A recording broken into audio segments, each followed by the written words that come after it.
নমস্কার। আজ 5ই জুন বিশ্ব পরিবেশ দিবস। আমরা এই বিশ্ব পরিবেশ দিবস 2021 উদযাপন করছি এই কোভিড পরিস্থিতির মধ্যে। প্রত্যেক বছর আমরা স্কুল, কলেজ, ইউনিভার্সিটি এবং শিল্প প্রতিষ্ঠান থেকে শুরু করে বহু মানুষকে আমাদের এই অনুষ্ঠানের সাথে আমরা যুক্ত করি। কিন্তু কোভিড বিধি মেনে আমরা আজকের এই অনুষ্ঠান গত বছর থেকে এরকম ভাবেই করছি। আমাদের আজকের এই অনুষ্ঠান আপনারা ফেসবুকে সরাসরি সম্প্রচারিত হচ্ছে। এখানে যারা আছেন এবং ফেসবুকে যারা দেখছেন প্রত্যেককেই আমরা স্বাগত জানাচ্ছি। আজ আনন্দের সঙ্গে জানাচ্ছি আমাদের মধ্যে আছেন প্রধান অতিথি হিসেবে পশ্চিমবঙ্গ সরকারের পরিবেশ দপ্তরের ভারপ্রাপ্ত মাননীয় মন্ত্রী ডাক্তার রত্না দে নাগ মহাশয়া। আমরা বিশেষ অতিথি হিসেবে আমাদের মধ্যে পেয়েছি পশ্চিমবঙ্গ সরকারের পরিবেশ দপ্তরের মাননীয় অতিরিক্ত মুখ্য সচিব শ্রী বিবেক কুমার মহাশয়কে। মঞ্চে আছেন আমাদের পর্ষদের মাননীয় চেয়ারম্যান ডক্টর কল্যাণ রুদ্র মহাশয় এবং আমাদের পর্ষদের মাননীয় সদস্য সচিব মেম্বার সেক্রেটারি শ্রীমতী রোশনি সেন। আমরা দীর্ঘ করব না, শুরুতেই আমাদের অতিথিদের আমরা বরণ করে নেব ফুলের স্তবক এবং আমাদের ছোট্ট মেমেন্টো দিয়ে।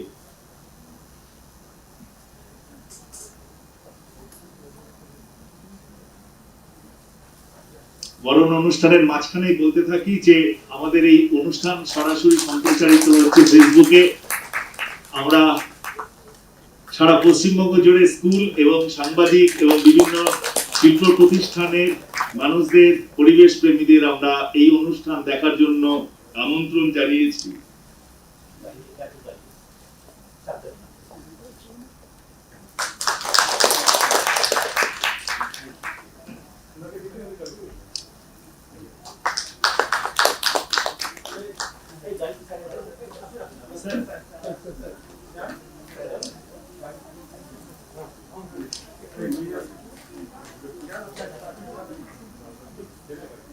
আপনাদের জানিয়ে রাখি যে বিশ্ব পরিবেশ দিবসের অনুষ্ঠানের সূচনা আমরা কখনোই প্রদীপ জ্বালিয়ে করি না, কারণ বায়ু দূষণ হতে পারে বলে।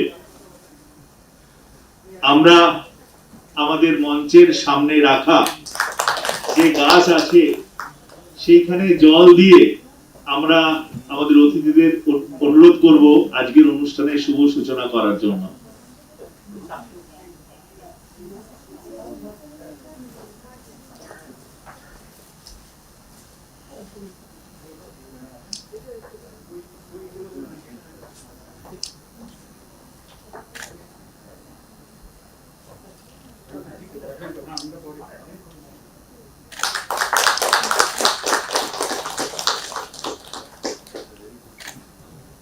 আমরা অতিথিদের জন্য এবং সকলের জন্যই আমরা বিশেষ ধরনের এই কোভিড প্রতিরোধের জন্য মাস্ক তৈরি করেছি এবং আমাদের অতিথিদের দিয়েছি, যাতে কন্টামিনেশন না হয় তার জন্য একটা র‍্যাপারের মধ্যে সেই মাস্ক রাখা আছে।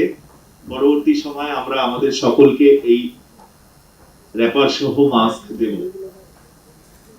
United Nation Environment Programme project বা ইউএনইপি প্রত্যেক বছর এই বিশ্ব পরিবেশ দিবসকে কেন্দ্র করে একটি থিম রচনা করে। এবারের থিম হচ্ছে ইকোসিস্টেম রেস্টোরেশন, বাস্তুতন্ত্র পুনরুদ্ধার। এরই পরিপ্রেক্ষিতে আজকের অনুষ্ঠানের স্বাগত ভাষণ দেওয়ার জন্য আমি অনুরোধ করছি আমাদের পর্ষদের মাননীয় চেয়ারম্যান ডক্টর কল্যাণ রুদ্র মহাশয়কে। স্যার।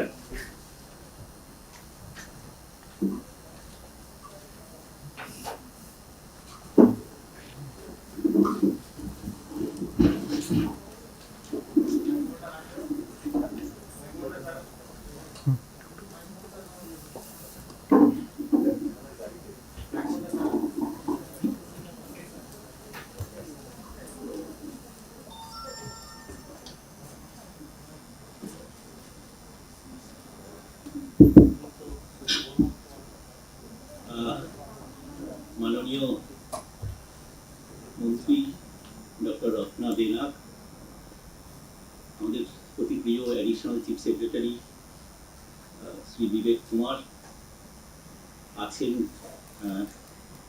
রশ্মি সেন ম্যাডাম, তিনি আমাদের এখানকার মেম্বার সেক্রেটারি। আমার সামনে এবং এই প্রেক্ষাগৃহে উপস্থিত আমার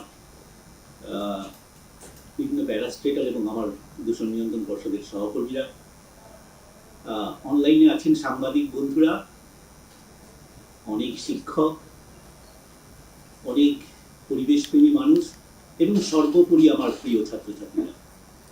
আজকে বিশ্ব পরিবেশ দিবস। অন্যান্যবার আমরা যেভাবে এটাকে উদযাপন করি এবার ঠিক সেভাবে হচ্ছে না, গত বছর আমরা পারিনি।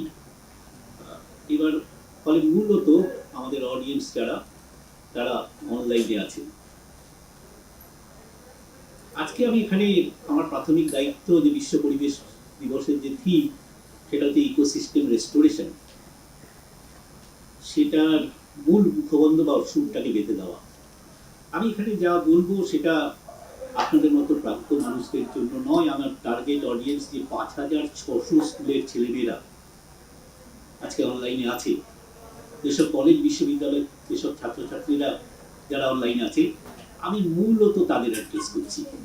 আমার টার্গেট অডিয়েন্স মূলত তারা। ফলে আপনারা যারা এখানে আছেন, আপনাদের মতো প্রবীণ মানুষরা হয়তো বিষয়টা জানেন। বাস্তুতন্ত্রের যে অবক্ষয়, বিষয়টা হচ্ছে একটা এমন জায়গায় পৌঁছেছে, বিশেষজ্ঞরা বলছেন সম্ভবত এটা এরকম ভাবে চলতে থাকলে আমাদের অস্তিত্ব, মানে মানব জাতির অস্তিত্ব বিপন্ন হবে। একটা ছোট্ট ক্ষুদ্র ভাইরাস, যেটা খালি চোখে তো দূরের কথা, মাইক্রোস্কোপেও ভালো করে দেখা যায় না, সেটা আমাদের সভ্যতার সমস্ত অহংকার ধূলিসাৎ করে দিয়েছে।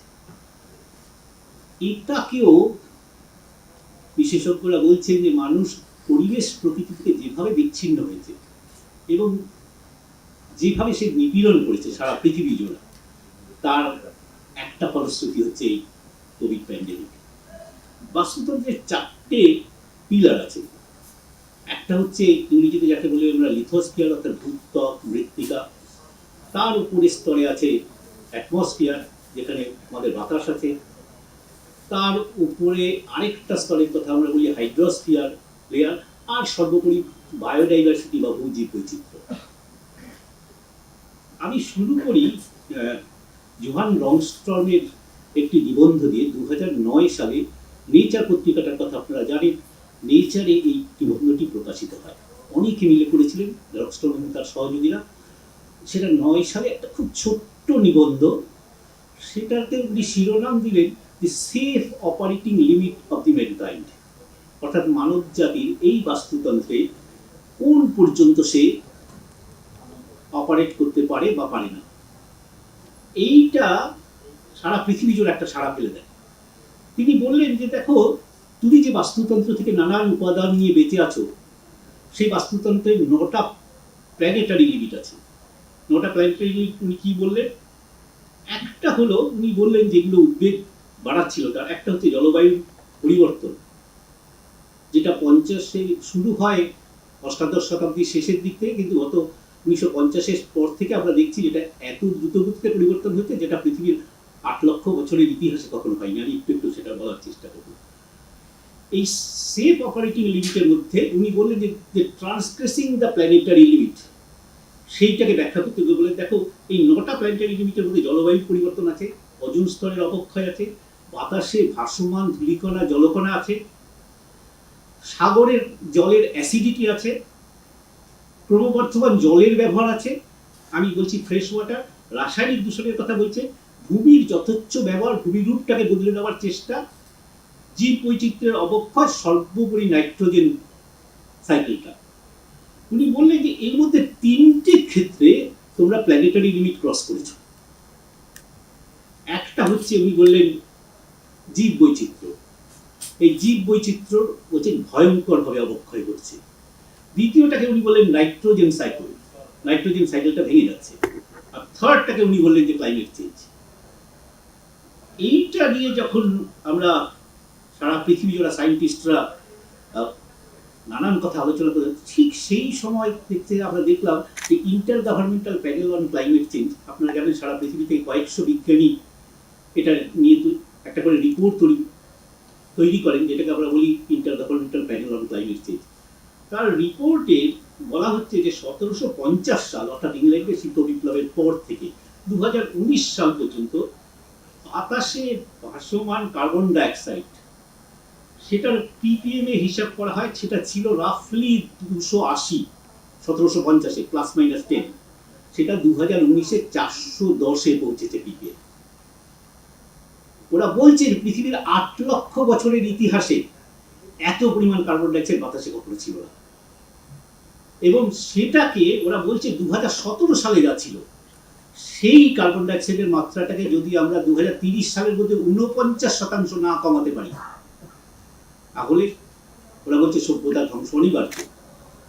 ওরা যে টার্গেট ফিক্স করেছে 2030 সাল, তার জানে না যে আপনারা 17টা major millennial development goal fix করা হয়েছিল, তার মধ্যে একটা ছিল যে 2030 সালের মধ্যে কার্বন ডাইঅক্সাইডের মাত্রা যেন আর 0.5 ডিগ্রি সেন্টিগ্রেডের বেশি না বাড়ে। ইন্ডাস্ট্রিয়াল রেভলিউশনের সময় যা ছিল তার থেকে 1.5 ডিগ্রির বেশি বাড়লে সম্ভব বিপদ। কিন্তু যেভাবে সভ্যতা চলছে, যদি এটাকে আদৌ আমরা সভ্যতা বলি, তাহলে বলছে এই শতাব্দীর শেষে 3 থেকে 4 ডিগ্রি টেম্পারেচার বাড়বে। এই টেম্পারেচার বাড়াটা শুধু আমরা নর্মালি আলোচনা করি, আমরা যে দেখছি আমাদের বাস্তব অভিজ্ঞতা। আমি সেঞ্চুরি স্কেল রেইনফল ডেটা নিয়ে কাজ করছিলাম বেঙ্গল ডেল্টায়, এটা একদম আমার নিজের গবেষণা। আমি দেখছি যে বেঙ্গলের মনসুন রেইনফলের প্যাটার্নটা বদলে যাচ্ছে। There is a tendency of delayed monsoon, মনসুনটা পরে আসছে, and there is a tendency of unusually concentrated rainfall, যেটা আমরা কেদারনাথে দেখেছিলাম। একটা ভয়ঙ্কর অল্প সময়ের মধ্যে একটা অতিবৃষ্টি। তবে 2008-এ মেদিনীপুরে একটা বৃষ্টি হয় জুন মাসের সেকেন্ড উইক, বোধহয়, যদি আমার স্মৃতি বিভ্রম না হয়ে থাকে, সবকিছু লন্ডভন্ড করে দিল। এই যে আনইউজুয়ালি কনসেন্ট্রেটেড রেইনফল, অর্থাৎ রেইনফল ধরুন জুন মাসে 300 মিলিমিটার বৃষ্টি যদি ইউনিফর্মলি হয়, তাহলে রান অফ ইনফিল্ট্রেশন রেশিওটা ঠিক থাকে, মানে যে বৃষ্টির ফোঁটাটা মাটিতে পড়লো তার কতটা গ্রাউন্ড ওয়াটারকে রিচার্জ করবে আর কতটা রান অফ হয়ে যাবে, কতটা ইভাপোরেশন হবে, এর একটা রেশিও আছে। যদি সারা মাস ধরে 300 মিলিমিটার হয়, তাহলে ফার্স্ট পার্ট অফ দি মনসুনে আমরা দেখি গ্রাউন্ড ওয়াটার রিচার্জ হয়। এই গ্রাউন্ড ওয়াটার রিচার্জিংটা চলতে থাকে মোটামুটি মিড অগাস্ট পর্যন্ত। তারপরে আমরা ছোটবেলায় দেখবেন যাদের বাড়িতে কুয়ো ছিল, কুয়োর জল একদম নিচে নেমে গিয়ে আস্তে আস্তে আস্তে আস্তে উপরে উঠত। তারপর একটা সীমা এসে, এবং এটাই আমাদের পরবর্তীকালে বাঁচিয়ে রাখে মানে আমাদের টিউবওয়েলের জল, আমাদের ইরিগেশনের জল আমরা গ্রাউন্ড ওয়াটার থেকে ব্যবহার করি। যদি রেইনফল প্যাটার্নটা বদলে যায়, তাহলে যেটা হবে সেটা হচ্ছে রান অফ ইনফিল্ট্রেশন রেশিওটা বদলে যাবে। আনইউজুয়ালি কনসেন্ট্রেটেড রেইনফল মানে more run off, less infiltration, আর লেস ইনফিল্ট্রেশন মানে আপনার গ্রাউন্ড ওয়াটার ডিপ্লিশন। এটা গোটা কান্ট্রি ওয়াইড। আমার মনে পড়ছে 2009-এ নেচারে আরেকটা নিবন্ধের কথা, সেটা হচ্ছে নাসার কয়েকজন সায়েন্টিস্ট বলছিলেন যে তোমাদের ন্যাশনাল ক্যাপিটাল রিজিয়নে 2008 সাল পর্যন্ত কয়েকটা বছর ওরা বেছে নিয়েছিল, বলেছিল যে গ্রাউন্ড ওয়াটার এক্সপ্লয়টেশন হয়েছে। ওরা বলে গ্রাউন্ড ওয়াটার মাইনিং মানে হচ্ছে যে জলটা তুমি তুলছো সেটা আর রিচার্জ হবে না, এত বেশি তুলছো যেটা আর রিচার্জ হচ্ছে না। ওরা বলছে 109 বিলিয়ন কিউবিক মিটার জল তুমি ন্যাশনাল ক্যাপিটাল রিজিয়ন থেকে বাইন করেছো। এটা যদি করতে থাকো তাহলে no less than 113 million people, মানে 13 কোটি লোককে তোমার ন্যাশনাল ক্যাপিটাল রিজিয়ন ছেড়ে চলে যেতে হবে, কারোর জন্য জল থাকবে না। It is alarming. আরেকটা জিনিস হতে আরম্ভ করেছে বেঙ্গল ডেল্টায়, দেখবেন এই গ্রাউন্ড ওয়াটার ডিপ্লিশনের অ্যালার্মিং রেটের ফলে শুকনো মরশুমে যে জলটা গ্রাউন্ড ওয়াটার থেকে এসে নদীকে বাঁচিয়ে রাখতো সেটা নেই। ফলে দেখবেন যে বেঙ্গল ডেল্টার রিভারগুলো শুকিয়ে যাচ্ছে। আমি এখনই অন্তত 20টা নদীর নাম বলতে পারি যেগুলো আমাদের স্মরণকালের মধ্যে শুকিয়ে গেছে। ফলে চারিদিক থেকে যে ভাবে আমরা পৃথিবীকে নিপীড়ন করেছি, তার লাগাম ছাড়া যে নিপীড়ন, তার মধ্যে কি ঘটেছে সেটা খুব সংক্ষিপ্ত আকারে আপনাদের সবাই দেখতে পারেন, সবাই পড়তে পারেন। লিভিং প্ল্যানেট ইন্ডেক্স বলে WWF একটি প্রতিবেদন প্রকাশ করে প্রতি 2 বছর অন্তর। শেষটা বেরিয়েছে 2020 সালে। তাতে ওরা বলছেন যে 1970 সাল থেকে 2016 এই পিরিয়ডটা, এই 46 বছর ছিল ওদের গবেষণার কাল। তাতে ওরা কি বলছেন এই 46 বছরে পৃথিবীর পাখি, মাছ, সরীসৃপ এদের সংখ্যা অন্তত 68% কমেছে। আরো ভয়ঙ্কর চিত্র বেরিয়ে আসছে ফ্রেশ ওয়াটার। যেসব প্রাণগুলো থাকে অর্থাৎ জলাভূমিতে, নদীতে, তাদের সংখ্যা কমেছে 84%। আপনি আপনার অভিজ্ঞতা থেকে দেখবেন যে জোনাকি পোকা নেই, কেঁচো নেই, আরো কত গেরি গুগলি কত কিছু হারিয়ে গেছে। রকস্ট্রম ছিলেন খুব বড় সায়েন্টিস্ট, উনি ইনিশিয়ালি ফিজিসিস্ট, পরে উনি ইকোলজিস্ট হয়েছিলেন। তিনি making peace with the planet বলে একটা বই লিখেছিলেন। সেটা আপনি উনি লিখছেন যে you are living in ecosystem, তুমি একটা বাস্তুতন্ত্রে বাস করো, but everything is connected to everything else. প্রত্যেকটা প্রাণের সাথে সম্পৃক্ত। তুমি ভেবো না যে এই কথাটা আইনস্টাইনেরও একটা বক্তৃতায় আছে। তিনি বলছেন যদি পৃথিবীতে কোনদিন মৌমাছি লুপ্ত হয়, তুমি বুঝবে যে তোমার অস্তিত্ব শেষ হয়ে আসছে। কারণ সে কি করে, ক্রস পলিনেশন করে। ফলে এই সময়কালটা বোধহয় এসে গেছে। ফলে এই যে এত প্রাণ লুপ্ত হচ্ছে, সেটা যখন লিভিং প্ল্যানেট ইন্ডেক্স এক্সপ্লেন করছে, সবচেয়ে বেশি হয়েছে ট্রপিক্যাল সাউথ আমেরিকায়, অর্থাৎ যেখানে আমাজনের জঙ্গল।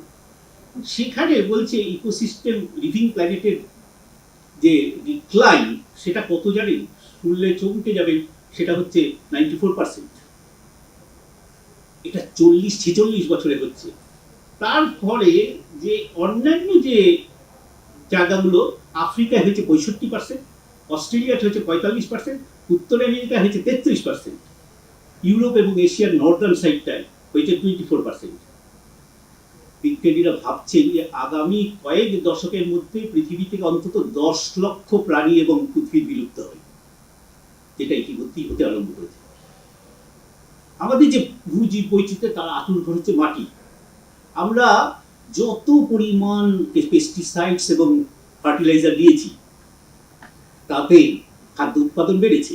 ধরুন 60-এর দশকের গোড়ায় ভারতবর্ষ 80 মিলিয়ন টন খাদ্যশস্য উৎপাদন করত, এখন করে 280 মিলিয়ন টন। এই যে 3 গুণ বাড়লো, এর একটা অবদান নিশ্চয়ই কেমিক্যাল ফার্টিলাইজার এবং পেস্টিসাইড। কিন্তু ভূজীব বৈচিত্র্যে যে আঘাত পড়েছে সেটা ভয়ঙ্কর। খাদ্য শৃঙ্খলে যে আঘাত পড়েছে সেটা শৃঙ্খল। যে পাঞ্জাব এবং হরিয়ানাকে একসময় বলা হতো ফুড বাস্কেট অফ ইন্ডিয়া, এখন সেখানে ক্যান্সার ঘরে ঘরে। বিকানির থেকে ভাতিন্দা একটা ট্রেন যায়, তার নাম স্থানীয় লোকেরা বলে ক্যান্সার স্পেশাল। ফলে আমাদের একবার অদ্ভুত উদ্বেগের মধ্যে আমরা ভাবতে আরম্ভ করেছি যে আমরা কি করে ফেলেছি। একটা জিনিস আমি বলে শেষ করব, সেটা হচ্ছে একটা মানুষের বেঁচে থাকতে গেলে যে উপাদানগুলো লাগে, সেটা যে জমি থেকে আসে, সেটাকে বলে তার ইকোলজিক্যাল ফুটপ্রিন্ট। আমরা আমদানি করা খাদ্যশস্যের উপর যদি নির্ভর করি, তাহলে বাইরের জমিটাকেও আপনার কিছুটা জলাভূমি লাগবে, আপনার কিছুটা জমি লাগবে, কিছুটা সবুজ এলাকা লাগবে। এই ইকোলজিক্যাল ফুটপ্রিন্ট গ্লোবাল সাস্টেইনেবল লিমিটটা হিসেব করা হয়েছে 1.7 গ্লোবাল হেক্টর। অর্থাৎ মাথা পিছু যদি 1.7 গ্লোবাল হেক্টর ইকোলজিক্যাল ফুটপ্রিন্ট হয়, তাহলে বুঝতে হবে পৃথিবীর মোটামুটি সাস্টেইনেবল লিমিটে আছে। কিন্তু এখন এটা 2.8 গ্লোবাল হেক্টর, এবং এটা যেভাবে এগোচ্ছে তাতে আমরা দেখছি যে ইকোলজিক্যাল ফুটপ্রিন্ট আমেরিকায় এবং পৃথিবীর উন্নত দেশগুলিতে 5 গ্লোবাল হেক্টর অতিক্রম করেছে, মানে সাস্টেইনেবল লিমিট 1.7। আমাদের ইন্ডিয়াতে এখনো 1.6। কিন্তু যেভাবে আমাদের এখানেও কনজিউমারিজম প্রমোটেড হচ্ছে, প্রয়োজনের অতিরিক্ত আমরা ভোগ করছি, তাতে এটা কোথায় দাঁড়াবে বলা মুশকিল। এই যে আপনি বলবেন আমরা বেঁচে আছি, হিসেব করে সায়েন্টিস্টরা বলছেন যে তুমি যে পরিমাণ পৃথিবী থেকে সম্পদ নিচ্ছ, এটা পৃথিবীর যে ন্যাচারাল রিপ্রোডাক্টিভ ক্যাপাসিটি অর্থাৎ বায়ো ক্যাপাসিটি যেটাকে বলে, সেটা প্রায় 1.5 গুণ। মানে বেঁচে থাকতে গেলে আমাদের যে উপাদানগুলো লাগে, আরো 8খানা পৃথিবী হলে তবে এই উপাদানগুলো যোগান দিতে পারে। কিন্তু আমরা ভাবছি না। আমাদের মাটির নিচের জল, ন্যাচারাল ক্যাপিটাল স্টক যেগুলোকে বলে, মাটির নিচের জল সম্পদ, সেটা শেষ হয়ে আসছে। আমাদের নদীগুলো বিষাক্ত, দূষিত। আমাদের বনাঞ্চল ক্রমশ সংকুচিত। আমি ভূজীব বৈচিত্র্য লসের কথা বললাম। ফলে একটা ভয়ঙ্কর দিনের মধ্যে এগোচ্ছি আমরা। একটা কথা, বাঙালির কোনো কথাই রবীন্দ্রনাথ ছাড়া শেষ হয় না। আমি এই বক্তৃতাটা লেখার জন্য কাল একবার রবীন্দ্রনাথের বইটা আরেকবার খুলে পড়ছিলাম। তাতে পল্লী কথা, উপেক্ষিতা পল্লী বলে একটা নিবন্ধে, ছোট্ট একটা নিবন্ধে তিনি 1934 সালে বলছেন যে প্রকৃতিকে অতিক্রম করার চেষ্টা কিছু দূর অব্দি সয়ে নেয় প্রকৃতি, তারপরে আসে বিনাশের পালা। আমি আশ্চর্য হয়ে মিলিয়ে দেখছিলাম প্রায় সমসাময়িক কালে অনেক দূরে বসে যখন ফ্রেডরিক এঙ্গেলস তার ডায়ালেকটিক্স অফ নেচার লিখছেন, তিনি লিখছেন যে প্রকৃতিকে তুমি জয় করেছো এটা ভেবে বেশি তৃপ্ত হও না। প্রতিটা জয়ের জন্য তুমি প্রাথমিকভাবে কিছু সুফল পাবে, তারপরে আসবে বিনাশের পালা। দেখুন, একজন অনেক দূরে বসে লিখছেন আর রবীন্দ্রনাথ এখানে বসে লিখছেন, দুজনে একই কথা বলছেন। আরো সমসাময়িক কালে মহাত্মা গান্ধী বলছেন, যখন তিনি ইউরোপে ইন্ডাস্ট্রিয়ালাইজেশনের কথা বলছেন, তিনি বলছেন যে মে গড ফরবিড, বলছেন যে আমি চাই না যে ওই কনজিউমারিজম এই দেশে আসুক। এত বড় দেশ যদি ইউরোপের মতো আমেরিকার মতো কনজিউম করে, তাহলে উনি বলছেন যে whole earth will be bare like locust, ধানের খেতে পঙ্গপাল করলে যেভাবে লিখতে হয় সেইভাবে পৃথিবী লিখতে হবে, তোমরা থেমে যাও। আরেকবার রবীন্দ্রনাথের কথাই বলে আমি শেষ করব। তিনি 1924 সালে চীনে বক্তৃতা দিতে গিয়ে বলছেন যে দেখো, তোমরা যে সভ্যতার অনুকরণ করছো সেটা আত্মঘাতী, পৃথিবীর উপরে যে গভীর ক্ষত চিহ্নটা রেখে যাচ্ছে, এটা পৃথিবীকে ধ্বংস করে। একবার থামো, একবার ভাবো যে কোথায় সেই সাস্টেইনেবল লিমিটটা আছে, যেটা অতিক্রম করলে ধ্বংস অনিবার্য। ফলে আজকে আমি আমার যেসব ছাত্রছাত্রীরা অনলাইনে আছে তাদের জন্য একটা কথা বলবো, পৃথিবী তোমাকে অনেক কিছু দিয়েছে, দু হাত ভরে দিয়েছে, একটুখানি পৃথিবীকে ফিরিয়ে দেওয়ার পালা। একটা গাছকে বাঁচিয়ে রাখার দায়িত্ব নাও। যদি তোমার বাড়িতে জমি না থাকে, একটা টবে একটা তুলসী গাছ লাগিয়ে রাখো, তাকে বাঁচিয়ে রাখো, তাহলে অন্তত পৃথিবীর প্রতি, প্রকৃতির প্রতি, বাস্তুতন্ত্রের প্রতি তোমার ঋণ শোধ হবে। ভালো থেকো সকলে, আমার নমস্কার।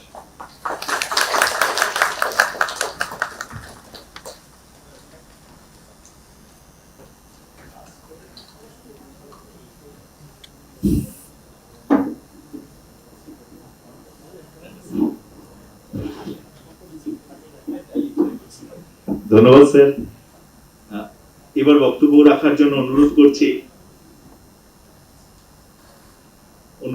পশ্চিমবঙ্গ সরকারের পরিবেশ দপ্তরের মাননীয় অতিরিক্ত মুখ্য সচিব শ্রী বিবেক কুমার মহাশয়কে। Sir.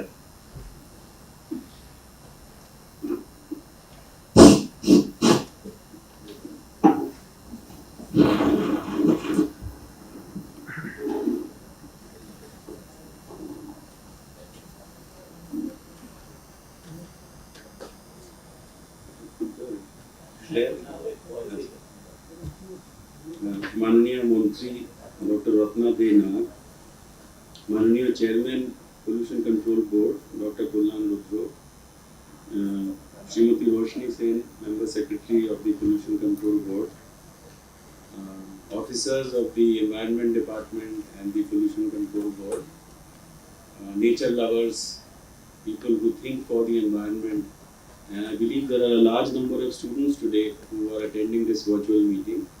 Our greetings to all of you on the World Environment Day. আপনারা যারা খবর কাগজ সকালে দেখেছেন, আপনারা দেখেছেন যে আমাদের মাননীয় মুখ্যমন্ত্রীও ওয়ার্ল্ড এনভায়রনমেন্ট ডে উপলক্ষে সকলকে গ্রিটিংস দিয়েছেন। আমি প্রফেসর রুদ্র যেহেতু খুব সুন্দর একটা একাডেমিক এবং খুব থিওরিটিক্যাল বক্তব্য রেখেছেন, যেটা বোধহয় আমার পক্ষে দেওয়া সম্ভব হবে না, উনি প্রফেসর মানুষ, he is a great expert on this. আমি বরং খুব সংক্ষেপে আপনাদের সঙ্গে শেয়ার করতে চাই যে রাজ্য সরকার বিগত কয়েকদিনে, কয়েক বছরে বা পার্টিকুলারলি বিগত এক বছরে আমফানের পর থেকে রাজ্যের পরিবেশের জন্য কি কি করেছে। আমরা মিস করছি আমাদের ট্রেডিশনাল ফরম্যাটকে, যেখানে স্কুল কলেজের ছেলে মেয়েদের নিয়ে আমরা খুব উৎসবের মেজাজে প্রোগ্রামটা করতাম, কিন্তু আজকে ভার্চুয়াল করতে হচ্ছে। যেটা প্রফেসর রুদ্র বলেছিলেন, we are face to face with an invisible enemy which has brought us to our knees. The world economy has been badly hit.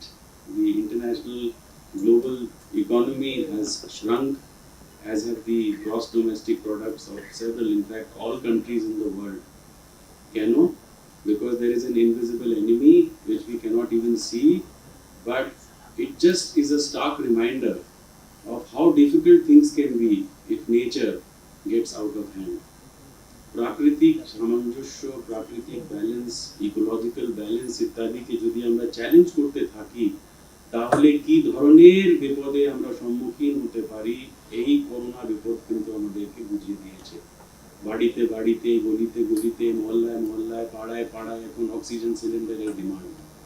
যে গাছটা আমাদেরকে ফ্রিতে এত অক্সিজেন দেয়, সেগুলো নিয়ে আমরা কথা ভাবতে হবে, because ultimately it is reminding us that any disturbance in the ecological balance is going to create problems for the civilization, human civilization itself. আমাদের অস্তিত্ব কিন্তু প্রকৃতি বা পরিবেশের বাইরে নয়, পরিবেশ থাকলে আমরা থাকবো। তো লাস্ট ইয়ার আপনারা সকলে জানেন যে আমফান মে 2020 তে সুপার সাইক্লোন আমফান হয়েছিল, এবং তার জন্য কলকাতায় এবং রাজ্যের অন্তত 6টি জেলায় আমাদের প্রচুর গাছগুলোর ক্ষয়ক্ষতি হয়েছিল। তো আমরা একেবারে টাইম বাউন্ড একটা প্রোগ্রাম হাতে নিয়েছিলাম, এবং you will be happy to know and I am proud to mention that in a very short period of 4 months last year we had planted more than 17,000 saplings in the greater Kolkata urban agglomeration. তার মানে Kolkata municipal corporation, Bidhannagar municipal corporation আর new town, এই তিনটি অঞ্চলে আমরা pollution control বোর্ডের মাধ্যমে 17,000 গাছের চারা পুঁতেছি, এবং this was done in a very small time and very very quickly. আশা করি যে আগামী কয়েক বছরে এই চারাগুলো বড় হলে এই গাছগুলো আবার আমাদের যে প্রচন্ড ক্ষতি হয়েছিল এনভায়রনমেন্টে, সেটাকে কিছু কম্পেনসেট করতে পারবে। আমরা সবাই জানি যে আমাদের রাজ্যে কলকাতার সংলগ্ন একটি বিরাট সম্পদ আছে, যেটাকে আমরা বলি ইস্ট কলকাতা ওয়েটল্যান্ডস। এই ইস্ট কলকাতা ওয়েটল্যান্ডস খুবই ইউনিক একটি সম্পদ, এনভায়রনমেন্টাল সম্পদ, যেটা over the decades, over centuries তৈরি হয়েছে, এবং এগুলোকে যেমন আমরা ময়দানকে বলি লাংস অফ কলকাতা, আমরা ইস্ট কলকাতা ওয়েটল্যান্ডসকে লাংস এবং কিডনি অফ কলকাতা বলতে পারি। কারণ আমাদের এই সিটিতে, আমাদের এই শহরে, কলকাতা শহরে যত ওয়েস্ট ওয়াটার আছে, এটা অর্গানিক্যালি প্রসেস করছে east Kolkata wetlands free of cost. এই কাজটা আমরা যদি যন্ত্র চালিত কিছু স্যানিটারি ট্রিটমেন্ট প্লান্ট, যদি এফ্লুয়েন্ট ট্রিটমেন্ট প্লান্ট ইত্যাদির মাধ্যমে করতাম, তাতে কয়েক হাজার কোটি টাকা লাগতো এবং কন্টিনিউয়াস মেইনটেনেন্স কস্ট লাগতো। এগুলো কিন্তু প্রকৃতি আমাদের ফ্রিতে দিয়েছে। তাই এই সম্পদকে আমরা রক্ষণাবেক্ষণ কিভাবে করব, এটা নিয়ে রাজ্য সরকার বিগত 1 বছরে অনেক অধ্যয়ন করে, রিসার্চ করে আমরা একটা east Kolkata wetlands management plan তৈরি করেছি। This is a 5-year plan which will start from 2021 and it will go up till the year 2026. এতে আমরা প্রায় 120 কোটি টাকার কাজ করব, যেটা বললাম এই ইস্ট কলকাতা ওয়েটল্যান্ডস বাঁচলে আমরা বাঁচবো। কলকাতা শহরে যখন বেশি বন্যা, বেশি বৃষ্টি হয় বা নদী থেকে যে জল ইনান্টেশন হয়, যেটা কয়েকদিন আগে হয়েছিল, তখন আমাদের মাথায় রাখতে হবে আমাদের কিন্তু বাঁচায় কে? East Kolkata wetlands. সমস্ত এক্সেস জল কোথায় যাচ্ছে? পুরো ড্রেন হয়ে ন্যাচারাল স্লোপ ফলো করে ইস্ট কলকাতা ওয়েটল্যান্ডসে চলে যাচ্ছে। আমাদের এখনো কলকাতা শহরে কি পশ্চিম বাংলায় আমরা এখনো গ্রাউন্ড ওয়াটার নিয়ে বা ড্রিঙ্কিং ওয়াটার নিয়ে খুব একটা চিন্তায় বা দুশ্চিন্তায় নেই। কেন? কারণ আবার এই ইস্ট কলকাতা ওয়েটল্যান্ডস এটা এনশিওর করছে যে কলকাতার গ্রাউন্ড ওয়াটার সবসময় রিচার্জ হয়ে থাকে। এইটা যদি বিলুপ্ত হয় বা এতে যদি কোনো সংকট হয়, তাহলে মনে রাখবেন খাবার জলও পেতে আমাদের অসুবিধা হবে। এইসব কিছু মাথায় রেখে যেটা বললাম, 120 কোটি টাকার প্ল্যান তৈরি হয়েছে, অনুমোদন পেয়েছে, এবং এই বছর থেকে তার ইমপ্লিমেন্টেশন শুরু হবে। এর 5টা কম্পোনেন্ট আছে, যার মধ্যে কিছু আইনি, কিছু ইনস্টিটিউশনাল মেজার্স তো রয়েছে, যেমন কিভাবে কেউ এনক্রোচমেন্ট করলে বা কি তার উপর কোনো আক্রমণ করলে সেটাকে আটকানো, তা হচ্ছে একটা আইনি পথ। কিন্তু তার পাশাপাশি যারা ওখানে কৃষি চাষ করছেন বা মৎস্য চাষ করছেন, তাদেরকে আমরা পেস্টিসাইড এবং কেমিক্যালসের থেকে দূরে নিয়ে এসে অর্গানিক সিস্টেমসকে অ্যাডপ্ট কিভাবে করাতে পারি, তাদের ট্রেনিং এর ব্যবস্থা আছে, তাদের adoption of new technological inputs এর ব্যবস্থা আছে, প্রচার আছে, এনজিওদের সঙ্গে, স্টেক হোল্ডারদের সঙ্গে কাজ করা আছে, এবং রিসার্চ, ইন্টারন্যাশনাল বেস্ট প্র্যাকটিস থেকে রিসার্চ করে বুঝতে হবে যে ইস্ট কলকাতা ওয়েটল্যান্ডসকে আমরা আরো কিভাবে সংরক্ষণ করতে পারি।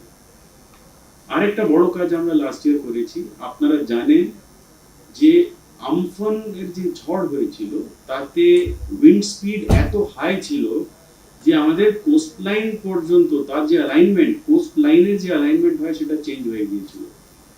তো সেটা যদি চেঞ্জ হয়ে গিয়ে থাকে, এমন এমন জায়গা আছে পূর্ব মেদিনীপুর বা দক্ষিণ চব্বিশ পরগনায় যেখানে কোস্ট লাইন 300 মিটার ইনল্যান্ড চলে এসেছে।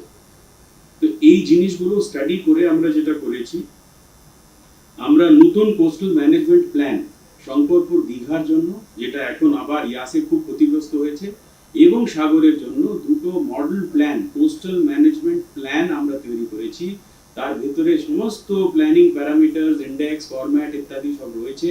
তার ভিত্তিতে আমাদের সব আগামী দিনের যতগুলো পরিকল্পনা বা যা যা কাজ হবে সেটা এই সিস্টেমটাকে মেনে আমাদের করতে হবে। এটাকে আমরা বলছি কোস্টাল জোনাল ম্যানেজমেন্ট প্ল্যানস। এটা আমরা তৈরি করেছি এবং দীঘার যে পুনরুদ্ধার বা দীঘার যে এখন পুনর্নবীনীকরণ যেটা হবে সেটা এই এই যে ডকুমেন্টটা আছে তার সমস্ত কথা মেনে আমরা করব।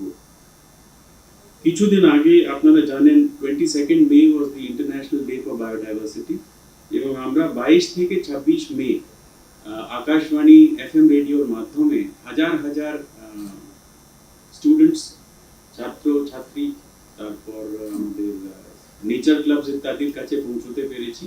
আর এই 5 দিন আমরা পর পর ডিসকাশনে নিয়ে এসেছিলাম biodiversity impact on agriculture, biodiversity impact on livelihoods, biodiversity impact on human health, biodiversity impact on climate change। মানে এই যেটা একটু আগে প্রফেসর সাহেব বলছিলেন যে পোকামাকড়ও যদি শেষ মানে যদি বিলুপ্ত হয় তাহলে মনে রাখবেন, বা মধুমাছিও যদি বিলুপ্ত হয়, আলটিমেটলি মানুষও কিন্তু বিলুপ্ত হবে।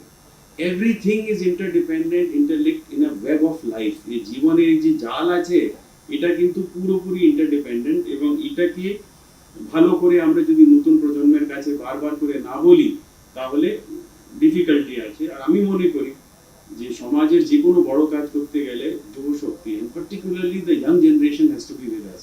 আপনারা দেখেছেন আমাদের এই ক্যাম্পেইনটা যে আমরা দিওয়ালিতে বাজি পটকা চালাবো না, ছাড়বো না, বাজি ছাড়বো না ইত্যাদি, এগুলো কিন্তু কখন সাফল্য পেয়েছে? তখন পেয়েছে যখন আমরা স্কুলে এই নতুন প্রজন্মের যে ছেলে মেয়েরা এদেরকে বোঝাতে পেরেছি it's a wrong thing to do this, এতে প্রচন্ড ক্ষতি হচ্ছে হওয়ার। ওরা যখন বলে যে আর আমরা চালাবো না, that is the real change. তো এটা আমরা বায়োডাইভার্সিটি উইকের মাধ্যমে আমরা করেছি কয়েকদিন আগেই। আরেকটা জিনিস করেছি, আমাদের একটা নতুন প্ল্যান আছে, declaration of biodiversity heritage sites. তো এটা আমরা রিসেন্টলি কুচবিহারে বানেশ্বর শিব দিঘি বলে একটা বিরাট এখানে দিঘি রয়েছে, যেখানে ব্ল্যাক সফট শেল টার্টল পাওয়া যায়। এই প্রজাতিটা খুব আস্তে আস্তে মানে কম এক্সটিংশনের দিকে যাচ্ছিল। তার হেলথ এনশোর করার জন্য আমরা ওই পুরো অঞ্চলটাকে বায়োডাইভার্সিটি হেরিটেজ সাইট হিসেবে ঘোষণা করেছি। আমি লাস্টে আপনাদের শুধু বলবো যে আমরা সাইক্লোন ইয়াসের পরে আমরা এখন কি করতে চলেছি। আপনারা সকলেই খবর কাগজ পড়ছেন, টিভি দেখছেন, দেখেছেন কি ধরনের ওখানে এমব্যাঙ্কমেন্টের ক্ষতি হয়েছে, এবং এটা প্রত্যেক বছর বা প্রত্যেক বিপর্যয়ের সময় হয় এবং হবেই, এটা তো আনঅ্যাভয়েডেবল। কারণ সুন্দরবন আপনারা জানেন মিন সি লেভেল থেকে একটু নিচু, আর সেখানে যদি বসবাস করতে হয় তাহলে you have to be ringed in by a series of embankments. হল্যান্ডের মতো, হল্যান্ড যেমন রিচ কান্ট্রি, ওখানে কংক্রিটের বানতাম দিয়ে ওরা বিগত 100 বছরে খুব উন্নত ধরনের এমব্যাঙ্কমেন্ট করেছে। আমরা সেটা হয়তো অ্যাফোর্ড করতে পারবো না বলে প্রকৃতিকে এখন কাজে লাগাতে নামছি। তো প্রাকৃতিক দুর্যোগে প্রকৃতি সহায়ক, এই নামে আমরা একটা স্কিম হাতে নিচ্ছি। গত বছর আমরা আমফানের পরে সুন্দরবনে 5 কোটি ম্যানগ্রোভের চারা লাগিয়েছি। আপনারা, আমিও প্রথমে একটু অবাক হয়ে গেছিলাম যে এটা কি করে হয়, 5 কোটি লাগিয়েছি, এবং এটা সুন্দর করে ডকুমেন্ট করা হয়েছে। ইনফ্যাক্ট আমি বলবো আমরা এই যে ছোট ভিডিও ক্লিপ আমরা তৈরি করেছি, আমরা আমাদের ওয়েবসাইটে, অফিসিয়াল ওয়েবসাইটে দিয়ে দেব। মানুষ দেখুন আমরা কিভাবে 5 কোটি চারা কোন কোন অঞ্চলে কিভাবে লোকাল মহিলাদের মানে সেলফ হেল্প গ্রুপ এবং জয়েন্ট ফরেস্ট ম্যানেজমেন্ট কমিটির সদস্যদের নিয়ে সব ওখানে লোকাল ফরেস্ট রেঞ্জগুলোতে থাকে, তাদেরকেই ওয়েজ এমপ্লয়মেন্ট দিয়ে তাদেরকে ইউজ করে আমরা এই চারা কিভাবে পুঁতেছি, এবং সব দাঁড়িয়ে আছে। 8-10 বছর পরে যখন কিছু হবে তখন দেখবেন এই চারাগুলো, এই গাছগুলোই কিন্তু আমাদের রক্ষা করবে। এটা এভাবে ধারাবাহিকভাবে আমরা করে নিয়ে যাব। ইয়াসের পরেও মাননীয় মুখ্যমন্ত্রী আমাদের একটা টার্গেট দিয়েছেন যে দক্ষিণ 24 পরগনা, উত্তর 24 পরগনা, মানে একেবারে সুন্দরবন যেটাকে আমরা বলি, তাছাড়া পূর্ব মেদিনীপুর, আমাদের যে থার্ড কোস্টাল জোন রয়েছে, এই তিনটেতেই এক্সটেন্সিভলি ম্যানগ্রোভ চারা কিংবা ঝাউবন কিংবা এন্ডেমিক স্পিসিস যা হবে তার ভেজিটেটিভ কোনো সলিউশন বার করো। একটা জঙ্গল হয়ে গেলে সেটা উইন্ড ব্রেক হিসেবে কাজ করে, একটা জোর গতিতে একটা হাওয়া আসছে সেটাকে গতিরোধ করে। তারপর জলের যে উচ্ছ্বাস, জলের যে মুভমেন্ট, যে ঢেউ এসে মারছে বাঁধের আগেনস্টে, এগুলো সবই কিন্তু প্রাকৃতিক ভাবে আমরা রক্ষা করার চেষ্টা করব। আপনারা হয়তো দেখেছেন বা শুনেছেন যে একটা এক্সপার্ট কমিটি তৈরি হচ্ছে, যার চেয়ারম্যান হচ্ছেন আমাদের মাননীয় চেয়ারম্যান পিসিবি ডক্টর রুদ্র। এই কমিটির নাম হচ্ছে expert committee to suggest vegetative solutions for the protection of coastal embankments and earthen embankments.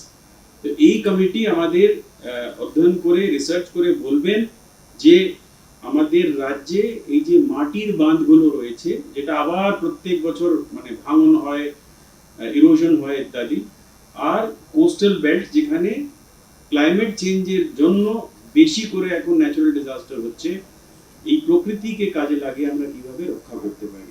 Vetiver গ্রাসের কথা পেপার অনেকগুলো হচ্ছে, এখন এখানে অনেক ব্যাপার আছে। ভেটিভার গ্রাস কোন মাটিতে কোন অঞ্চলে ভালোভাবে কাজ করবে, আবার তার কোনো কনসিকুয়েন্সিয়াল ইমপ্লিকেশন তার ওয়াটার টেবিলের উপর থাকবে না তো।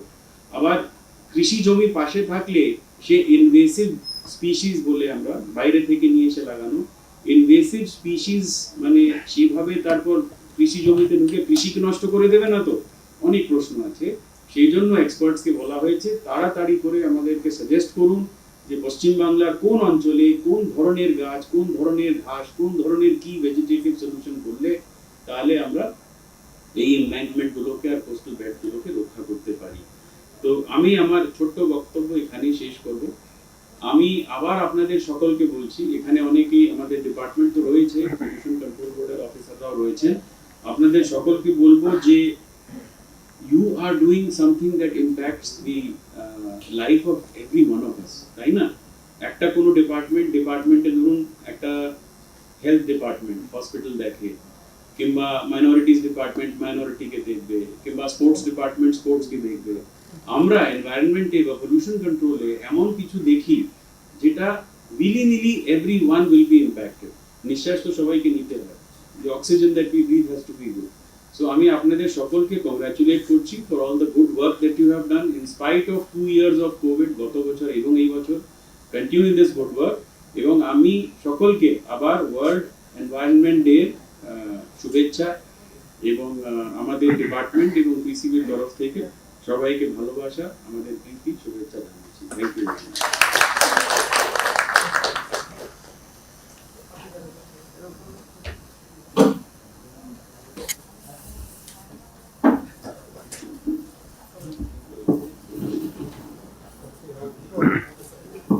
ধন্যবাদ স্যার। প্রত্যেক বছর জনসচেতনতার জন্য আমরা বিভিন্ন ধরনের পাবলিকেশন প্রকাশনা উদ্বোধন করে থাকি। এবছর আমাদের প্রথম পাবলিকেশন সেটা হচ্ছে state of environment report West Bengal 2021।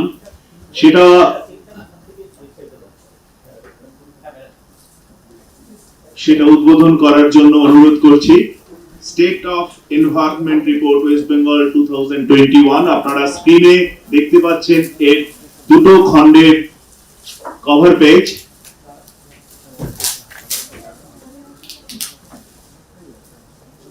দুটো খণ্ডে প্রকাশিত হয়েছে। প্রথম খণ্ডে আছে বিভিন্ন বিষয়, তার মধ্যে West Bengal biophysical profile, demography, climate and climate change, soil, natural vegetation ইত্যাদি বিষয়, এবং দ্বিতীয় খণ্ডে wetland, East Kolkata wetland, Sundarban and impact, coastal zone management, agriculture, mineral resources and energy, industrial pollution management, waste management ইত্যাদি বিষয়গুলো। এরপর আমাদের প্রকাশিত হতে চলেছে আমাদের বার্ষিক প্রতিবেদন বা অ্যানুয়াল রিপোর্ট 2019-20 আমাদের পর্ষদের বিভিন্ন বিভাগের কার্যাবলীর বিবরণের মধ্যে রয়েছে এবং আমরা পর্ষদের পক্ষ থেকে প্রত্যেক বছর নিয়ম করে ঠিক সময়ে এই অ্যানুয়াল রিপোর্ট আমরা প্রকাশ করি, যা এই পরিবেশ দিবসে স্যার উদ্বোধন করা হয়। এছাড়াও প্রত্যেক বছর আমরা বায়ু দূষণ, জল দূষণ, শব্দ দূষণ, বর্জ্য ব্যবস্থাপনা, জীববৈচিত্র্য সুরক্ষা, পরিবেশের ইত্যাদি বিভিন্ন ধরনের ইস্যুকে কেন্দ্র করে আমাদের পোস্টার তৈরি হয়। এবছরও আমরা পোস্টার তৈরি করেছি। এবছরের থিম বাস্তুতন্ত্র যে পুনরুদ্ধার, তার উপর দুটো, এবং একটি হয়েছে কোভিডকে কেন্দ্র করে এবং আরেকটি হয়েছে বায়ু দূষণকে কেন্দ্র করে। আমরা 4টি পোস্টার তৈরি করেছি। আমাদের স্ক্রিনেও আপনারা দেখতে পেলেন 4টি পোস্টার। বাস্তুতন্ত্র পুনরুদ্ধারের যে পোস্টারটি তৈরি হয়েছে সেটি একটি বাংলা এবং একটি ইংরেজিতে।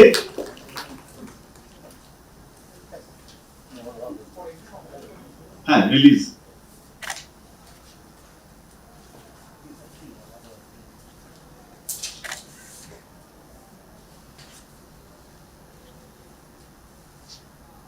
এবার আমাদের আজকের অনুষ্ঠানের প্রধান অতিথি আমাদের পশ্চিমবঙ্গ সরকারের পরিবেশ দপ্তরের ভারপ্রাপ্ত মাননীয় মন্ত্রী ডাক্তার রত্না দে নাগ মহাশয়াকে তার বক্তব্য রাখার জন্য অনুরোধ করছি।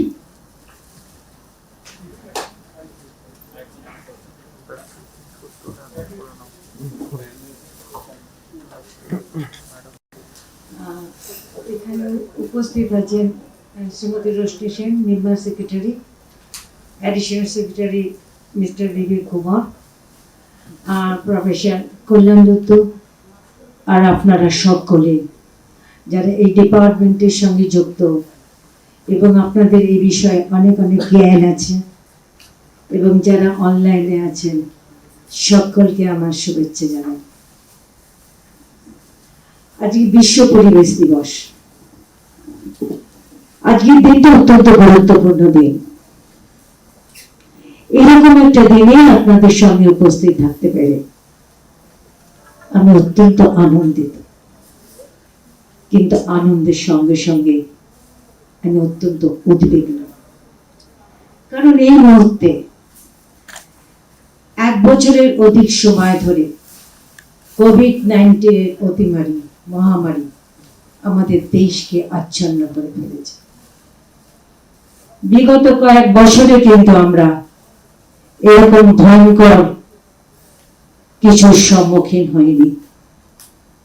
সারা দেশ এখন অক্সিজেনের অভাবে হাঁপাচ্ছে। আমরা প্রতিনিয়তই কেউ না কেউ নিকট স্বজনজন হারিয়ে ফেলছি। অক্সিজেনের এই সংকটকালে পরিবেশের সপক্ষে কিছু ভাববার সময় এসেছে। এই ডিপার্টমেন্টে আমার নতুন, আপনারা সকলেই জানেন পেশায় আমি চিকিৎসক। 2-3 দিন হলো আমি অফিসারদের সঙ্গে আলোচনা করেছি। তাই এবছরে আমি যা বলবো তা কিন্তু দেখেই বলবো। সামনের বছর যখন অভিজ্ঞতা আমার অর্জন হবে, তখন আমি কিন্তু আমার নিজের মতো করে আপনাদের কাছে সবকিছু তুলে দেব।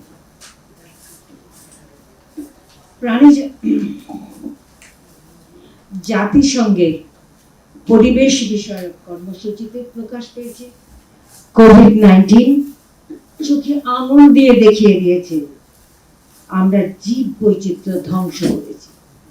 শুধু জীব বৈচিত্র্যই ধ্বংস করেনি, সঙ্গে সঙ্গে ধ্বংস করেছি প্রাণ সহায়তাকারী বাস্তব ব্যবস্থাটাকে।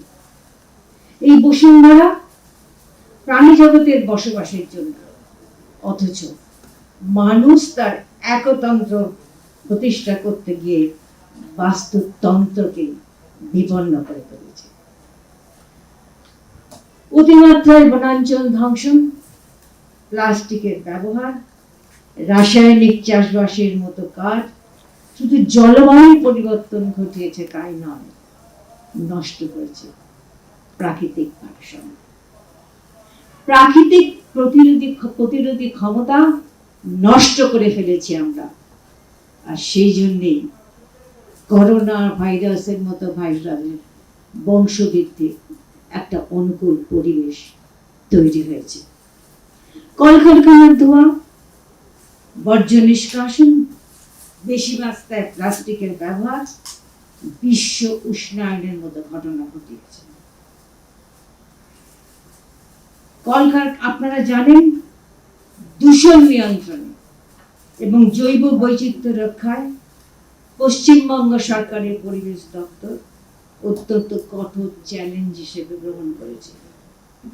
আমি পরিবেশ দপ্তরের কিছুটা সাফল্য আপনাদের সঙ্গে ভাগ করে নিতে চাই। প্রথমেই বলি পশ্চিমবঙ্গ জৈব বৈচিত্র্য বোর্ডের কথা। সংস্থাটি জৈব বৈচিত্র্য সংরক্ষণে বাংলার দেশীয় জ্ঞান ও প্রযুক্তিক তথ্য নিবন্ধীকরণ করেছে। পঞ্চায়েতের ত্রিস্তর ও শহর এলাকায় ইতিমধ্যে বায়োডাইভার্সিটি ম্যানেজমেন্ট কমিটি গঠন করা হয়েছে। সারা বাংলায় স্থানীয়ভাবে প্রাপ্ত গাছগাছরা ও প্রাণীকুলের তালিকা প্রস্তুত করা হয়েছে। দেশি পরম্পরা জ্ঞানে গাছপালা ও প্রাণীকুল কিভাবে সংরক্ষণ হয় তা বিশদভাবে নিবন্ধীকরণ করা হয়েছে পিপল ডাইভার্সিটি রেজিস্টার। আপনারা জেনে খুশি হবেন, ইতিমধ্যে এমন ৩,৮২৪টি পিপলস ডাইভার্সিটি রেজিস্টার প্রস্তুত করা হয়েছে। একটু আগেই সেক্রেটারি সব বললেন কোচবিহারের বানেশ্বরের শিবঘাটের কথা। তাছাড়াও পশ্চিম মেদিনীপুরের কনকদুর্গার মন্দির সংলগ্ন জায়গায় জৈব বৈচিত্র্যপূর্ণ ঐতিহ্যবাহী স্থান হিসেবে গ্রহণ করা হয়েছে। এখানে বিভিন্ন ধরনের ভেষজ গুণসম্পন্ন লতাপাতা যেমন সংরক্ষিত হচ্ছে, তেমনি বোর্ডের একটি আয়ের রাস্তাও খুলে গেছে। এই জায়গায় এখানে লুপ্তপ্রায় বিভিন্ন জাতের ধান যেমন কামিনী, নোনাশাল, নোলা বকরা, ভূতমুড়ি, কেলেশ, লেটা, তুলসী মঞ্জুরি, কালো জিরে, কালোমনিয়া, ঝিঙে শাল, ভুতিয়া প্রভৃতি সংরক্ষণ এবং চাষের জন্য চাষিদের উৎসাহ প্রদান করা হচ্ছে। আর আপনারা পশ্চিমবঙ্গের দূষণ নিয়ন্ত্রণ পরিষদের ভূমিকার কথা উপস্থিত সকলেই যারা এখানে আছেন কম বেশি সকলেই জানেন। এই পরিবেশ রক্ষা এই পরিষদ রাজ্যের মুখ্য নিয়ন্ত্রক সংস্থা হিসেবে অত্যন্ত গুরুত্বপূর্ণ কাজ করছে। সাম্প্রতিককালে কলকাতা, বিধাননগর, হাওড়ায় বায়ু দূষণ নিয়ন্ত্রণে পরিষদ অনেকগুলি বলিষ্ঠ পদক্ষেপ গ্রহণ করেছে। ফুটপাতে কয়লার উন্নয়নচালিত যে দোকানগুলো আছে কিংবা স্ত্রীসারা আছে তাদের তুলে দেওয়া হলো না, তাদের ওখানে ওসব করতে বারণ করে হয়েছে। তাদের জন্য কিন্তু আবার উপভোক্তাদের ইতিমধ্যে বিকল্প হিসাবে 25,000 এলপিজি সিলিন্ডার দেওয়া হয়েছে। কলকাতায় সকালে রাস্তায় যন্ত্রচালিত জল ছিটানোর মতো কাজ করায় বায়ু দূষণ লক্ষণীয় মাত্রায় কমেছে। এই প্রসঙ্গে উল্লেখ করতে পারা যায় যে বাতাসে কার্বন এবং তাপ উদ্গীরণ আটকাতে পরিবেশ দপ্তর, পরিবহন দপ্তরকে 43টি সিএনজি চালিত বাস দিয়েছে। ফলে বায়ু দূষণ নিয়ন্ত্রণে অনেকটা কার্যকরী ভূমিকা নেওয়া হয়েছে। এখন জেলাগুলিতে সেন্সর নির্ভর 150টি বায়ুর মান নির্ণয়ের যন্ত্র বসানোর কাজ চলছে। আমরা বিভিন্ন স্কুলে ইতিমধ্যে 211টির মতো স্কুল বাড়ির ছাদে সৌর বিদ্যুৎ প্যানেল বসাতে সক্ষম হয়েছে। পশ্চিমবঙ্গ দূষণ নিয়ন্ত্রণ পরিষদের অন্যতম প্রধান কাজ হচ্ছে পরিবেশ সংক্রান্ত বিষয়ে মানুষকে সচেতন করা, বিশেষ করে নবীন প্রজন্মকে সবুজায়ন সম্বন্ধে সচেতন করা। এ বিষয়ে জাতীয় সবুজ শস্য প্রকল্পের আওতায় 5,632 স্কুলকে তালিকাভুক্ত করা হয়েছে। গত বছর ভয়ঙ্কর আমফানে কলকাতা শহরে ক্ষতিগ্রস্ত বৃক্ষে পূরক হিসাবে 17,000 বিভিন্ন ধরনের চারা রোপণ করা হয়েছে এবং কলকাতার সবুজ ধরে রাখার চেষ্টা করা হয়েছে। এ বাদেও পশ্চিমবঙ্গ দূষণ নিয়ন্ত্রণ পর্ষদ, ওয়েস্ট বেঙ্গল পরিবেশ মোবাইল অ্যাপ, গ্রিভ্যান্স ম্যানেজমেন্ট সিস্টেমের মতো অনেকগুলো তথ্য আদান প্রদান ব্যবস্থা স্থাপন করেছে, যাতে জনগণ খুব সহজেই পরিবেশ সংক্রান্ত বিষয়তে উপকৃত হতে পারে। কলকাতার অন্যতম গুরুত্বপূর্ণ প্রাকৃতিক সম্পদ হল পূর্ব কলকাতার জলাভূমি। একটু আগেই যেটা আমাদের এসএস সাহেব বললেন আপনাদের কাছে, যা বন্যা ঠেকায়, কার্বন শুষে কলকাতার ফুসফুস হিসেবে কাজ করছে। 12,500 হেক্টরের এই বিশাল জলাভূমি 2002 সালে রামসার সাইট হিসাবে আন্তর্জাতিক স্বীকৃতি পেয়েছে। 256টি ভেড়িযুক্ত জলাভূমিকে রক্ষণাবেক্ষণের মতো কঠিন কাজ পরিবেশ দপ্তর করে চলেছে। এই জলাভূমির আশেপাশে 356টি চর্ম কারখানা আছে, যার থেকে নির্গত বর্জ্য আটকানো দপ্তর করে চলেছে। এই জলাভূমির আশেপাশে 356টি চর্ম কারখানা আছে। বললাম আগে, নির্গত বর্জ্য, এর থেকে নির্গত বর্জ্য আটকানো, অবৈধভাবে জমি দখল এবং তার ব্যবহারিক চরিত্র বদল আটকানোর মতো বহু সমস্যার সম্মুখীন হতে হয় দপ্তরকে। পরিবেশ দপ্তরের হয়ে এই দায়িত্ব পালন করে পূর্ব কলকাতার জলাভূমি ব্যবস্থাপক কর্তৃপক্ষ। পূর্ব কলকাতার জলাভূমিকে রক্ষা করা আমাদের অগ্রাধিকারের মধ্যে পড়ে। কলকাতার গায়ে এত বড় জৈব বৈচিত্র্য ভরা জলাভূমি সত্যিকারের প্রাকৃতিক দ্বার। এখানে যেমন বিভিন্ন শস্য হয়, তেমনি মাছে ভাতে বাঙালির জন্য প্রতিদিন জ্যান্ত মাছেরও জোগান। কীট পতঙ্গ, পাখি, জলীয় উদ্ভিদের বিশাল সমাহারে জলাভূমি কলকাতার একটি বড় সম্পদ। মানুষ, প্রাণী ও উদ্ভিদকুলের স্বাস্থ্যের কথা ভেবে ইস্ট কলকাতা কোস্টল্যান্ড ম্যানেজমেন্ট অথরিটি এই জলাভূমির জলে ভারী ধাতুর পরিমাণ নির্ণয় হাত দিয়েছে। শেষ করার আগে বলি, পরিবেশ দূষণ একটি জটিল সমস্যা। কোন সংস্থা, কোন দপ্তর, কোন দেশ, কোন সরকার কেউ একাকী এর মোকাবিলা করতে পারে না। এটা একটি বিশ্বজনীন সমস্যা, আর এই প্রতিকারে আমাদের প্রত্যেকের একটি নির্দিষ্ট দায়িত্ব আছে।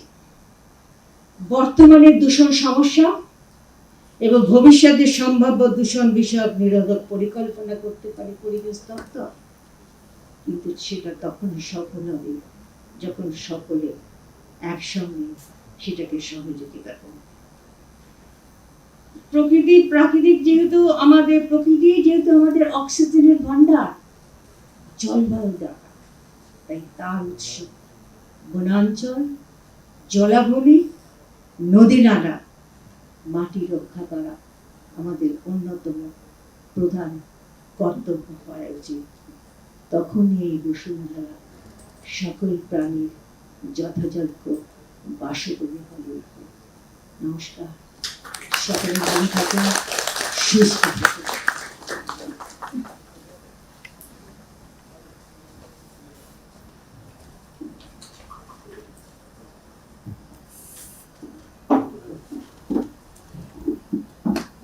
ধন্যবাদ ম্যাডাম।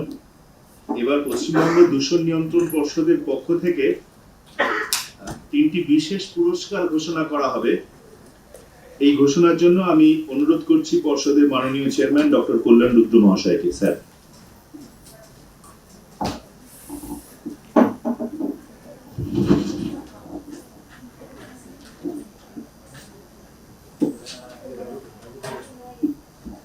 25শে মে 2020 যখন লকডাউন ঘোষণা করা হয় গোটা দেশ জোড়া, তার কিছুদিন বাদে আমাদের কাছে একটা নির্দেশ এসেছিল সেন্ট্রাল পলিউশন কন্ট্রোল বোর্ড থেকে, আপনারা একটুখানি গঙ্গার জলের গুণগত মানের কোনো উন্নতি হয়েছে কিনা এটা পরীক্ষা করে দেখুন। তখন রাস্তাঘাটে সমস্ত গাড়ি ঘোড়া বন্ধ এবং বিভিন্ন লোকে সবাই ঘরের মধ্যে ঢুকে আছে। সেই সময় আমাদের সায়েন্টিস্টরা প্রায় জীবনের ঝুঁকি নিয়ে পুরো গঙ্গাটা, অর্থাৎ সেই জঙ্গিপুর থেকে ডায়মন্ড পর্যন্ত জলের গুণগত মান পরীক্ষা করে এবং একটা রিপোর্ট তৈরি করে। যারা নেতৃত্ব দিয়েছিল তাদের মধ্যে একজনকে আমরা হারিয়েছি, আমি শ্রদ্ধার সাথে তাকে স্মরণ করছি। সে হচ্ছে প্রবীণ বড়ই, সিনিয়র সায়েন্টিস্ট ছিলেন, তিনি আজকে আমাদের মধ্যে নেই। কিন্তু যারা আছেন তাদের মধ্যে আমি দুজনকে ডেকে নেব, doctor Ramakrishna Saha senior scientist এবং শ্রী দেবাঞ্জন গুপ্ত। আপনারা একটু দ্রুত আসুন। আমাদের একটি ছোট্ট স্বীকৃতি, এটা মাননীয় মন্ত্রীকে আমি অনুরোধ করবো ওদের হাতে তুলে দিতে। আর দেবাশিস চক্রবর্তী, আপনি আসুন। ও এয়ারপোর্ট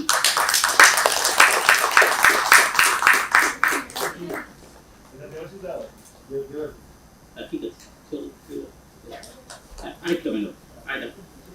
এই দুর্দিনে আমরা আমাদের সমস্ত সহকর্মীদের জন্য একটা কোভিড ভ্যাকসিনেশনের প্রোগ্রাম করেছিলাম, যার নেতৃত্ব দিয়েছিলেন আমাদের অতি প্রিয় রবীন্দ্রজ্যোতি মজুমদার এবং আমাদের এখান থেকে অভিজিৎ বোস। আমি এবং যে নেপথ্য থেকে সমস্ত কাজটা পরিচালনা করেছিল তিনি আমাদের ডেপুটি সেক্রেটারি সুষমা দাস, তাকে আমি একবার মঞ্চে আসতে অনুরোধ করছি। সুষমা ম্যাডাম,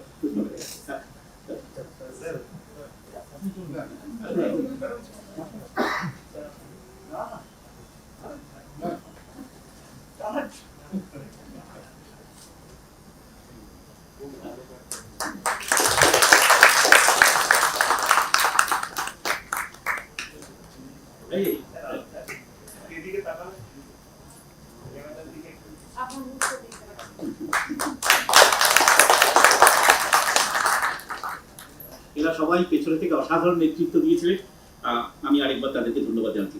আরেকটি শেষ স্বীকৃতি, সেটা হচ্ছে এই স্টেট অফ এনভায়রনমেন্ট রিপোর্টটা। এটা এসিএস সাহেব যখন আমাকে অনুরোধ করেছিলেন, তারপরে আমরা সিদ্ধান্ত করি কারা লিখবেন ইত্যাদি ইত্যাদি। একটা এডিটোরিয়াল বোর্ড কনস্টিটিউটেড হয়েছিল, সেখানে ছিলেন professor Rabin Majumdar, chemical technology Kolkata বিশ্ববিদ্যালয় থেকে অবসর নিয়েছেন, professor Debashis Ganguly, Belur Ramakrishna Mission University উনি ফিজিক্সের অধ্যাপক ছিলেন, আর professor Shampa Chakraborty, chemical technology Kolkata বিশ্ববিদ্যালয়, আর সঙ্গে আমি ছিলাম। কিন্তু যে পুরো কাজটা এই সমস্ত এডিটোরিয়াল সাপোর্ট দিয়েছে সে হচ্ছে ডক্টর নুপুর সেনগুপ্ত। আমি তাকে একবার অনুরোধ করছি মঞ্চে এসে এই স্বীকৃতি গ্রহণ করতে। ওরা থাকে আমি এটা করতেই পারতাম না, ও অসম্ভব পরিশ্রম করেছে।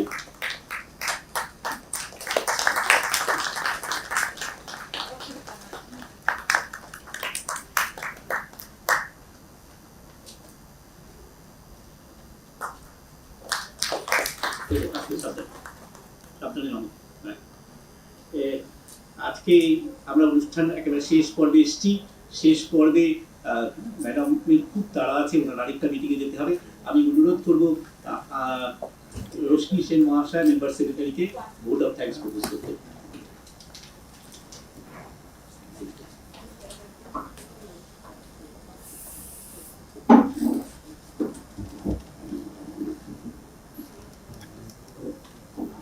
আমাদের সকল পরিবেশ প্রেমী বন্ধুরা যারা সশরীরে অথবা ইন্টারনেটের পথের মাধ্যমে আজকের আমাদের এই ওয়ার্ল্ড এনভায়রনমেন্ট ডে অনুষ্ঠান উদযাপনে উপস্থিত আছেন, সকলকেই পশ্চিমবঙ্গ সরকারের তরফ থেকে আমাদের আন্তরিক ধন্যবাদ ও কৃতজ্ঞতা জানাই।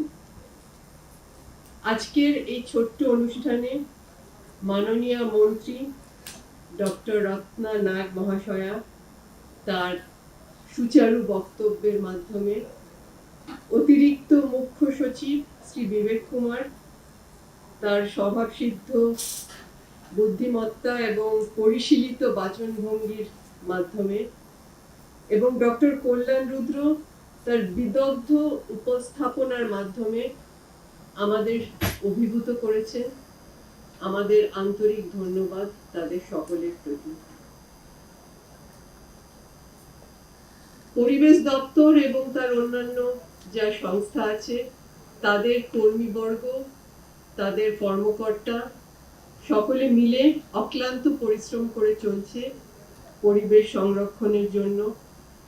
এই কোভিড সময়কালেও কিন্তু তারা একদিনের জন্য কাজ বন্ধ করেনি। তাদের সকলকে আমরা আন্তরিকভাবে আমাদের কৃতজ্ঞতা প্রকাশ করি। আজকের এই অনুষ্ঠানে যেসব ছাত্রছাত্রী, আমি যেটা জানলাম 5000-এর বেশি ছাত্রছাত্রী, পরিবেশ প্রেমী মানুষ, সংস্থা, শিক্ষক শিক্ষিকা উপস্থিত আছেন, তাদের প্রতিও আমার অন্তরের কৃতজ্ঞতা রইল। আপনাদের সকলের সাহায্য ছাড়া আমরা আমাদের পৃথিবীকে অবক্ষয়ের হাত থেকে বাঁচাতে পারবো না। আমরা আশা রাখছি যে সকলের মিলিত প্রচেষ্টায় আমরা আমাদের পরিবেশ রক্ষায় সক্ষম হব। সাস্টেনেবল ডেভেলপমেন্ট গোলের যে উদ্দেশ্যগুলো আছে সেগুলো চরিতার্থ করতে পারবো। ধন্যবাদ।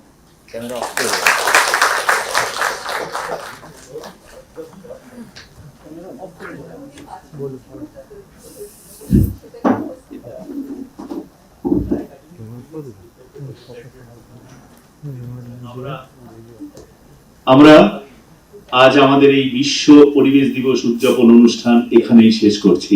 নমস্কার।